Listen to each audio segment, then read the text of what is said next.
বকেয়া বেতন ভাতা দ্রুত সময়ের মধ্যে পরিশোধের আশ্বাসে 52 ঘন্টা পর আশুলিয়ায় সড়ক অবরোধ তুলে নিলেন পোশাক শ্রমিকরা। গাড়ি চলতে শুরু করেছে নবীনগর চন্দ্রা মহাসড়কে। এ বিষয়ে আরো জানাতে সাভার থেকে যুক্ত হচ্ছেন সহকর্মী শফি মাহমুদ। শফি, 3 দিন পর তো যান চলাচল শুরু হলো, কেমন দেখছেন সার্বিক অবস্থা জানাবেন। প্রথমে বলে রাখি, প্রায় 52 ঘন্টা পর আজকে দুপুর 1টার সময় কিন্তু শ্রমিকরা অবরোধ তুলে নিয়েছে। এই নবীনগর চন্দ্রা মহাসড়কটি একটি গুরুত্বপূর্ণ মহাসড়ক। উত্তরবঙ্গের প্রায় 16টি জেলার গাড়ি কিন্তু এই পথটি দিয়ে চলাফেরা করে।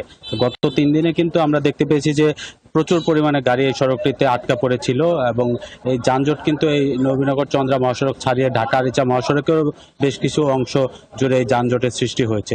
তো এই মুহূর্তে অবরোধ তুলে নেওয়ার পরেও কিন্তু যে পরিমাণ যানজটের সৃষ্টি হয়েছে, এই গাড়িগুলো সরতে কিন্তু অনেকটাই সময় লাগবে। আমরা পুলিশ প্রশাসনের সাথে কথা বলার চেষ্টা করেছি। তারা বলছে যে যেহেতু আজকে অবরোধ তুলে নেওয়া হয়েছে এবং আমরা গাড়িগুলো চালু করা হয়েছে, তারা চেষ্টা করছেন দ্রুত সময়ের মধ্যে যেন যানজটটা দূর করে সড়কে যান চলাচলটা স্বাভাবিক করতে পারে। আর আরেকটি বিষয় জানিয়ে রাখি, যেটি হচ্ছে এই বার্ডস গ্রুপের শ্রমিকরা তাদের যে কারখানা বন্ধ হওয়ার পর তাদের যে পাওনাদি বাকি ছিল এবং যেগুলো দেওয়ার কথা ছিল সেগুলির দাবিতেই কিন্তু তারা গত সোমবার থেকে 30 তারিখ থেকে সকাল থেকেই অবরোধ করে রেখেছিল এই সড়কটি। এই পর্যন্ত কয়েক দফা প্রশাসনের সাথে বৈঠক শেষে আজকে দুপুর 1টার দিকে যৌথ বাহিনীর সদস্যরা এখানে এসেছিলেন। তারা শ্রমিকদেরকে বুঝিয়েছেন, সেনাবাহিনীর কথাবার্তায় তারা আশ্বস্ত হয়েছেন। পরবর্তীতে শ্রমিকরা কিন্তু অবরোধ তুলে নিয়েছে এবং অবরোধ তুলে নিয়ে তারা সরে গিয়েছে। সড়কে এসে এই থেকেই যান চলাচল শুরু হয়েছে।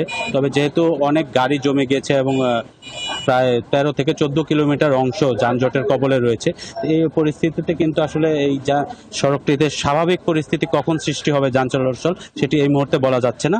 যেটি বলছিলাম যে পুলিশ প্রশাসনের পক্ষ থেকে তারা চেষ্টা চালিয়ে যাচ্ছে দ্রুত সময়ের মধ্যে সড়কের পরিস্থিতি স্বাভাবিক আনতে। শফি, ধন্যবাদ আমাদের সাথে যুক্ত হওয়ার জন্য।